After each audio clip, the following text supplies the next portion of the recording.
Perhaps one of the most remarkable events in the last century has been the rise of China.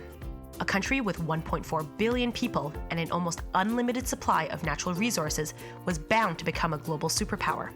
An effective yet authoritarian communist government has made this a reality, helping to lift 850 million people out of poverty, the greatest reduction of poverty in human history.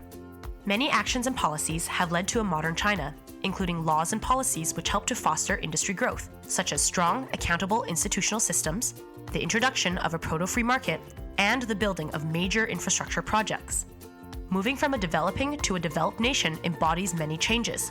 These include rising incomes, increased years of schooling for children,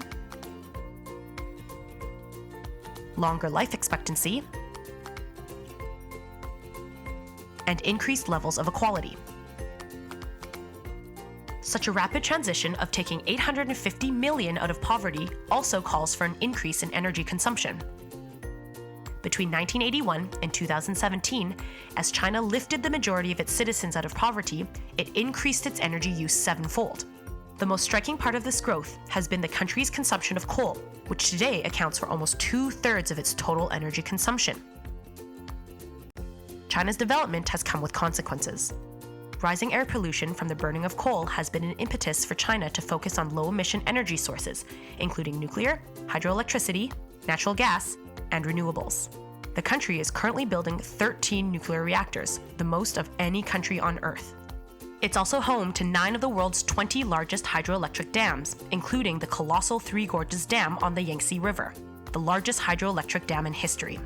China has recently become the world's second largest importer of liquefied natural gas, or LNG, and has nearly quadrupled its imports since 2010. China is also the global leader in renewable energy investment. Their investment of $126 billion in 2017 accounts for almost half of global renewable investment. This met 0.8% of the country's energy needs. To put China's energy consumption in perspective, their total energy consumption grew 2.8% in 2017. So, the $126 billion of renewable energy investment accounted for less than 1/3 of the country's growth. Despite this massive investment, it wasn't enough to replace any existing coal consumption. Over the past decade, China has seen the largest increase in annual emissions of any country on Earth.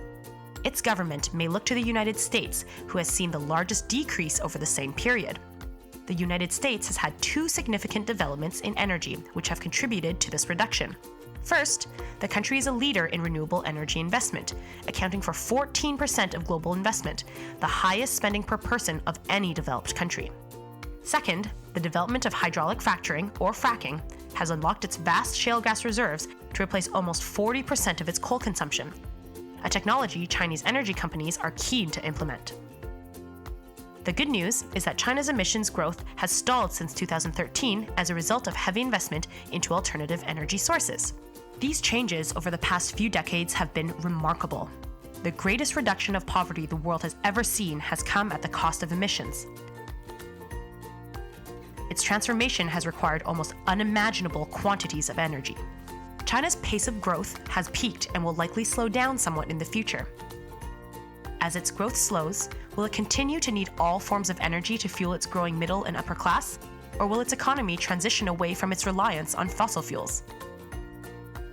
Although a portion of the energy consumed by China is directly being consumed locally, a large portion is used to manufacture consumer goods for Canada, the United States, and other parts of the world. If the profits of the goods are allocated to China, but the consumers of the goods are elsewhere, who should really be accountable for those emissions?